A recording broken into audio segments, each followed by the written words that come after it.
Medyo kukaraan gid akong motor mga kapawero. Luoy na kay cover mga kapawero. O tanawan niyo mga kapawero.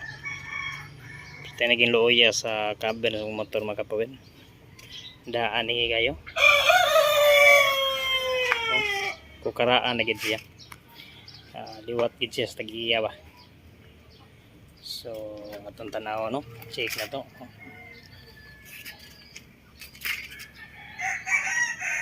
So sa 13 katuig, magka-14 katuig po.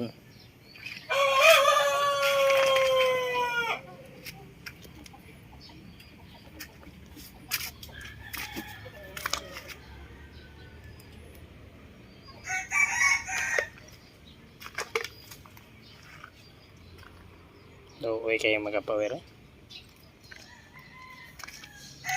Lagi pa og naba kuan siya. Palyar gintaon.